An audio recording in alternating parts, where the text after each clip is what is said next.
देखिए, मैं एक चीज़ आपको बता दूं, बहुत दिनों से गिरिराज सिंह की बात हम सुन रहे हैं और आपके माध्यम से उनको बता दे रहे हैं कि अनाप शनाप बकवास करना बंद कीजिए, नहीं तो जैसे दूसरे भाजपा के नेताओं की जन्म कुंडली खोली गई वैसे आपके बारे में भी बोला जाएगा, फिर कहीं का मुंह दिखाने लायक नहीं रहिएगा। तो जो झटका मीट हिंदू मुसलमान टीका वही सब करते हैं, टीका और टिक्की की बात करते हैं, वही सब करे तो अच्छा है। किसी गंभीर मसले पर गिरिराज सिंह का बोलना मेरी समझ से उचित नहीं है। उसी बेगूसराय की लड़की को होटल से यहाँ जबरदस्ती खींच लिया गया तो गिरिराज सिंह का मुंह नहीं खुला। फिर आप लोग रोज एक ही सवाल रोज पूछते हैं। मैंने एक ही बार कह दिया कि जब तक बिहार का नेतृत्व एक अपराधी प्रवृत्ति के व्यक्ति के पास रहेगा, जब सरकार का मुखिया ही अपराधी प्रवृत्ति का व्यक्ति है, सरकार का क्षेत्र ही अपराध का है, तो समाज में अपराध मुक्त समाज की कल्पना करना ही बेमानी है। बिहार में मैंने पहले कहा है, अपराध नहीं रुकने वाला है, यहाँ नौकरी रोजगार नहीं होने वाली है, भ्रष्टाचार नहीं कम होने वाला है, पलायन नहीं बंद होने वाला है, क्योंकि लोगों ने उसके लिए वोट नहीं दिया है। लोगों ने वोट दिया जाति के नाम पे, धर्म के नाम पर, भाजपा लालू के नाम पर।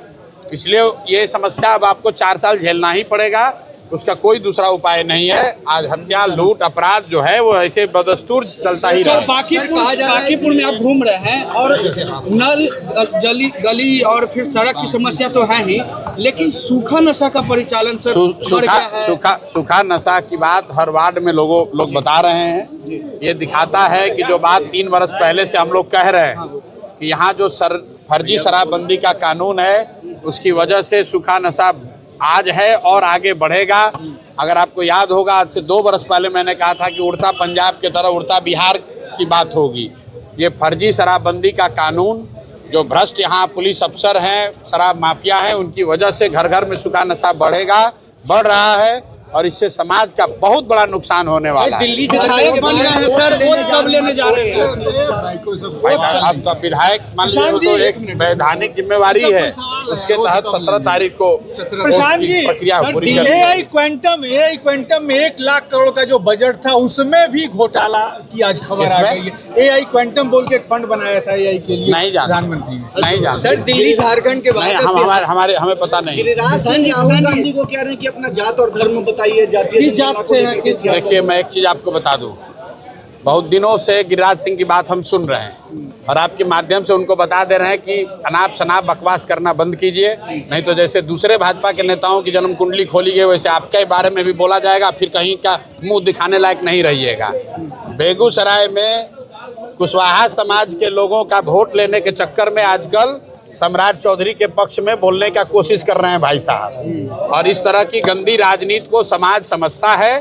अगर अनाप शनाप अनर्गल प्रलाप वो हमेशा से करते रहे हैं, लोग उनको इग्नोर करते हैं, लेकिन जरूरत से ज़्यादा अगर बोलेंगे तो उनकी पूरी जन्म कुंडली के बारे में बेजाब्ता जनता के सामने बात रखी जाएगी कि ये किस लिए बोल रहे हैं, क्या बोल रहे हैं, लोगों को सबको पता है। तो जो झटका मीट हिंदू मुसलमान वही सब करते हैं, टीका और टिक्की की बात करते हैं, वही सब करे तो अच्छा है।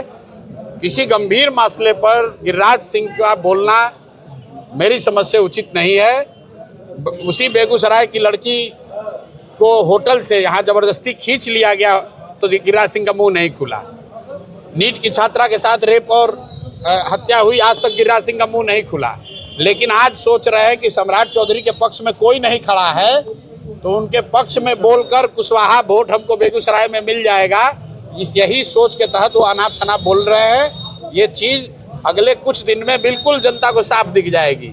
ये जातियों की और धर्म की लड़ाई, धर्म की राजनीति करने वाले लोग कुछ नहीं बोलने की स्थिति में। टेक्सटाइल मिनिस्टर हैं, बिहार में 1 रुपया का कोई एक फैक्ट्री लगाया हो तो बताइए, लेकिन यही हिंदू मुसलमान, झटका मीट, हलाल मीट, कुशवाहा, ब्राह्मण, भूमिहार, यही सब खाली उलूल जुलूल बात करते हैं। अब उम्र भी उनकी हो रही है, नीतीश कुमार के बाद अब उनका समय आ रहा है अब रिटायरमेंट का।